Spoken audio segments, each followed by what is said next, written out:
Assalamualaikum warahmatullahi wabarakatuh. Apa kabar Kacermania, sobat-sobatku semuanya? Kita berjumpa kembali. Oke sobatku, di pembahasan kali ini saya punya dongeng tentang kacer tipe dingin birahi dalam. Nah, yang akan kita bahas yaitu tentang pantangan atau hal-hal yang gak boleh dilakukan dalam perawatan atau settingannya pada kacer tipe dingin birahi dalam ini. Ini mungkin hal yang agak sepele nih, tapi ya sebenarnya berpengaruh juga. Kenapa ini dianggap hal yang gak boleh dilakukan untuk kacer tipe dingin birahi dalam? Ya karena kalau hal-hal yang dilarang ini dilakukan dalam rawatan atau settingannya, tentunya berarti kita itu memberikan rawatan yang salah atau rawatan yang kurang tepat, yang bisa membuat rawatan kacer tipe dingin birahi dalam ini gak bakal maksimal. Kalau hal-hal sepele ini dilakukan, biasanya saat digantangan itu ada aja masalah. Kalau nggak paham, akhirnya nyalahin settingan. Nah, bahkan ini banyak yang keliru nih, termasuk saya sendiri. Ketika saya melihat atau merawat kacer tipe dingin birahi dalam ini, seperti tertipu. Kadang dengan karakternya yang seperti ini, saya sendiri juga suka keliru. Kadang kacer ini terlihat kacer yang basicnya itu tipe panas gitu ya. Kalau nggak paham, akhirnya di otak-atik settingan lagi sampai puyeng nggak ketemu-temu lah bodrek. Oke sobat, kacer tipe dingin birahi dalam yang mempunyai karakter dasar dengan rawatan dipanaskan atau rawatan penjemuran, dan mempunyai karakter atau basic birahi yang dalam atau lambat. Jadi kacer birahi dalam ini, birahinya itu kalau kita amati, birahinya itu seperti labil. Dan kacer karakter seperti ini itu lumayan susah biasanya untuk menampilkan di gantangan itu, karena ya lumayan susah juga dan agak ribet juga ini dalam perawatannya. Oke sobat, kacer dengan karakter seperti ini, sekarang kita akan bahas 7 hal yang gak boleh dilakukan dalam perawatan atau settingan hariannya. Ini 7 hal yang sangat umum pada kacer birahi dalam ini. Bolehlah sobat-sobat tulis ya, takutnya sobat-sobat lupa, karena ini lumayan panjang nih dongengnya ya. Kita akan jelaskan dan dongengkan sedetail mungkin. Oke, yang pertama kita bahas dari segi pemberian ekstra puding. Untuk kacer birahi dalam settingan hariannya itu nggak boleh diberikan terlalu minim ekstra puding, atau bahkan jangan sampai dinolkan ekstra pudingnya. Karena apa? Kacer birahi dalam ini memerlukan penunjang birahi atau pemancing birahi yang sangat besar keperluannya, terutama dari asupan ekstra puding. Kalau settingan hariannya terlalu minim ekstra puding atau kekurangan, maka biasanya saat kacer dibawa ke gantangan itu lambat sekali untuk bisa tarung, atau lambat konslet atau lambat on. Karena kacer yang seperti ini ketika dia kekurangan ekstra puding atau salah dalam perawatannya, termasuk kekurangan ekstra puding ini, dia itu biasanya penunjukannya itu seperti kurang birahi, birahinya itu seperti belum dapat gitu. Banyak sekali contoh-contoh saat di arena lomba, ketika kacer mau digantang itu susah untuk cepat onnya, susah untuk tarungnya. Banyak kan yang seperti itu, yang sebelum naik gantang kacer itu digelar dulu di bawah, dibuka dulu kerodong dekat arena lomba. Biar apa? Biar kepancing birahinya, biar cepat naik birahinya, baru bisa on. Nah, ada juga yang kacer ini kalau kekurangan ekstra puding biasanya itu seperti kurang birahi dan bagongan. Ada juga yang sebelum digantang itu dibagungin dulu di bawah, kemudian setelah bagongnya terbuang atau kenyang baru bisa on. Itulah beberapa contohnya dari penunjukannya kurangnya birahi. Kalau rawatan hariannya kurang dapat, dan ketika mau lomba kacer itu susah untuk on, susah untuk tarung, seperti kurang birahi. Padahal ya memang iya gitu, karena birahinya itu kan labil. Nah, salah satunya yaitu dari pemberian ekstra puding. Biasanya itu banyak terjadi pada kacer birahi dalam dan belum dapat settingan ekstra puding hariannya. Yang harusnya ekstra pudingnya itu agak di up atau agak dinaikin, ini malah kurang. Ini sering yang terjadi nih. Karena asupan dari extra pudding untuk kacer birahi dalam ini itu lebih besar dibandingkan dengan kacer yang birahinya dangkal. Kalau kacer birahi dangkal ini cukup settingannya extra puddingnya rendah, ya misalnya cukup 2 ekor atau 3 ekor kacer sudah bisa nampil. Nah, beda dengan kacer yang birahi dalam ini. Agar kacernya itu bisa tampil, settingan extra puddingnya itu harus agak tinggi atau agak di up, ya misalnya itu minimal dari 6 ekor 7 ekor sampai sekenyangnya.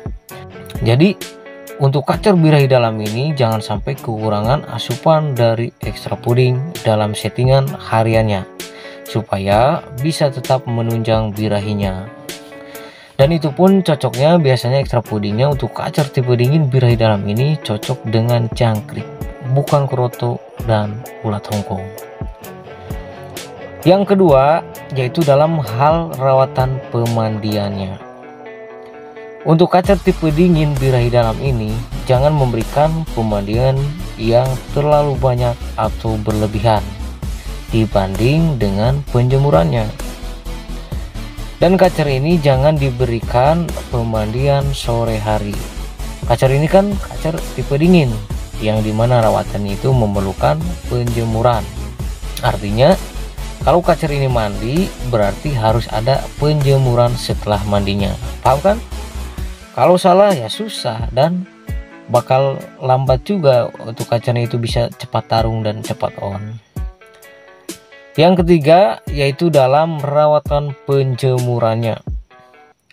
Kacer tipe dingin birahi dalam ini jangan dijemur terlalu lama sampai berlarut-larut. Karena kalau dalam perawatan atau settingannya ketika sedang melakukan penjemuran, kemudian kacer ini terlalu lama menjemurnya, nah biasanya birahinya itu mudah drop dan terbuang. Pasti susah mendapatkan birahinya itu untuk kunci. Birahinya itu ya seperti labil gitu.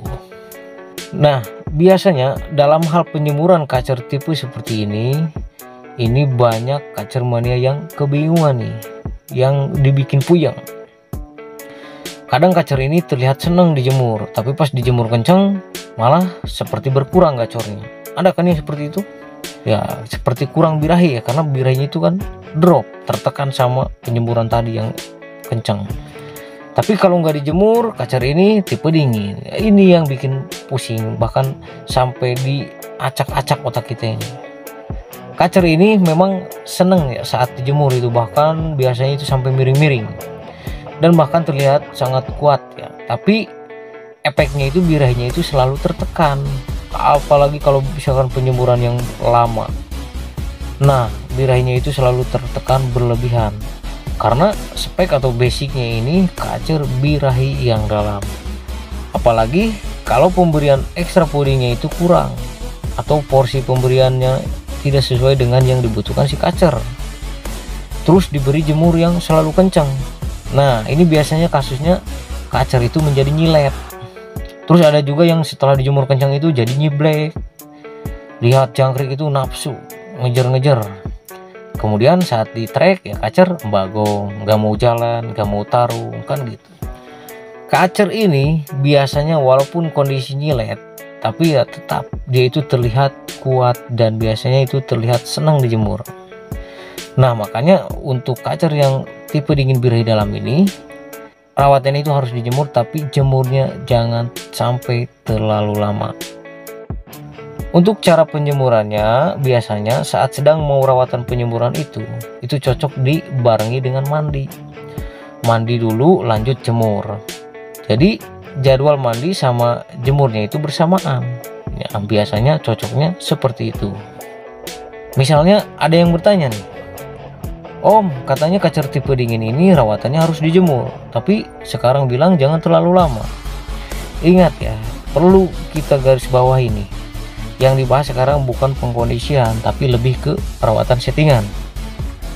Memang benar kacer tipe dingin ini rawatan atau settingannya itu harus rawatan penjemuran ya, tapi bukan berarti jemurnya itu harus kuat, jemurnya harus kenceng, harus lama berjam-jam, harus 2 jam atau harus 3 jam. Tidak seperti itu. Tapi yang terpenting, setelah melakukan penjemuran, kita tidak memberikan mandi sore. Nah, jadi seperti itu yang dimaksud dengan rawatan penjemuran itu. Yang terpenting setelah penjemuran itu tidak memberikan pemandian sore. Itulah kacer tipe dingin birahi dalam.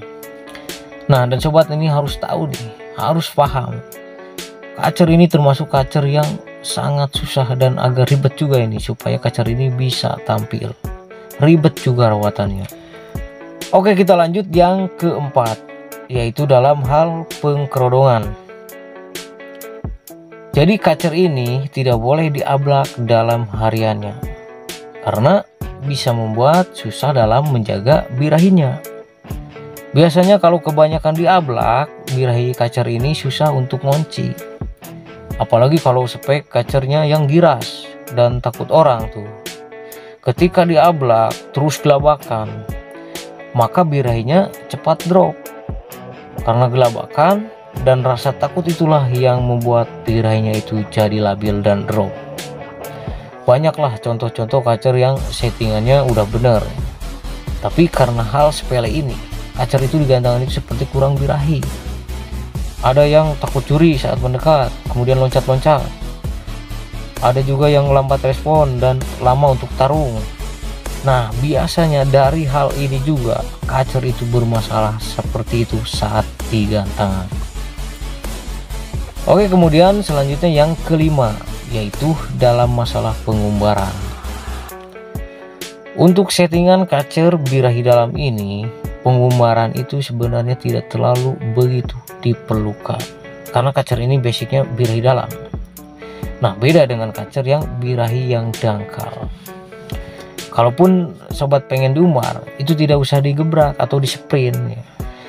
Dan cukuplah dengan waktu pengumbaran yang singkat saja. Karena hal ini sama, yaitu bisa membuat birahinya tertekan dan labil, susah untuk didapatnya. Nanti yang naik emosinya saja, tapi birahinya nggak berada di titik yang stabil. Yang keenam, yaitu jangan menjemur kacer di tempat keramaian atau lalu lalang orang. Terutama lagi ini untuk kacer yang birahinya dalam dan karakternya kiras. Contohnya, kacernya takut mobil atau takut orang atau takut motor. Ketika dijemur takut mobil atau motor itu gelabakan. Nah, hal itu pun bisa membuat kacernya itu susah mendapatkan birahi di titik yang dibutuhkan. Sudah dijemur ditambah lagi gelabakan, takut mobil, takut orang, dan takut motor. Maka yang terjadi dijamin birahinya itu hilang-hilangan dan akan makin sulit untuk ditampilkan di gantangan. Nah, jadi untuk kacer tipe dingin birahi dalam ini usahakan jemur di tempat yang sepi dan tenang. Ini terutama untuk kacernya yang kiras. Ini harus paham. Kemudian yang ketujuh, ini masalah penempatan nih. Penempatan ini penting banget nih untuk kacernya yang kiras. Itu jangan menggantung sangkar dan diablak di tempat yang rame banyak orang. Jangan sampai tiap hari itu kacer itu dibiarkan gelabakan karena takut orang atau terganggu. Nah, ini efeknya sama, akan membuat birahinya itu jadi labil dan drop, yang akan membuat kacer itu susah untuk cepat tampil. Jadi biasanya ada aja masalahnya di gantangan. Nah, jadi hariannya cocok dikerodong dan diberikan kerodong yang tebal. Itu bagus untuk kacer birahi dalam ini. Bahkan pengkerodongan itu juga yang bisa memancing birahinya. Jadi bisa memicu birahi dari pengkerodongan tersebut. Jadi kalau dikerodong itu birahinya terjaga. Kemudian kalau misalnya terpaksa karena tempatnya rame semua, ya usahakan beri kerodong yang benar-benar tebal. Oke sobat, ini saya ulang kembali hal-hal yang gak boleh dilakukan dalam perawatan atau settingan kacer tipe dingin birahi dalam. Yang pertama, jangan terlalu minim pemberian asupan ekstra puding. Kemudian yang kedua, jangan terlalu banyak memberikan pemandian dan jangan memberi rawatan mandi sore karena kacer ini kacer tipe dingin. Yang ketiga, jangan menjemur terlalu lama, apalagi terlalu ekstrim untuk kacer tipe dingin birahi dalam ini. Yang keempat, jangan diablak dalam perawatan hariannya. Yang kelima, jangan terlalu sering diumar, apalagi dengan durasi lama dan digebrak atau di sprint. Yang keenam, ini terutama untuk kacer yang giras. Jangan menjemur di tempat keramaian atau rame mobil atau rame orang lewat atau lalu lalang orang. Dan yang ketujuh, ini jangan mengablak atau menggantung sangkarnya di tempat keramaian juga. Nah, itulah 7 hal yang gak boleh dilakukan dalam rawatan atau settingan kacer tipe dingin birahi dalam. Nah, kalau hal ini dilakukan dijamin di gantangan itu pasti ada aja masalah biasanya. Dan penunjukan yang paling dominan mencolok itu biasa penunjukan seperti kurang birahi kalau hal ini dilakukan. Oke, mungkin dongeng kita cukup segitu dulu. Mudah-mudahan informasinya bermanfaat dan bisa menambah wawasan untuk kita semuanya.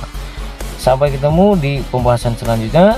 Tetap ikuti dan terus terhubung bersama saya di Sobat Hitam Putih, tempat dan sobatnya para pecinta kacer.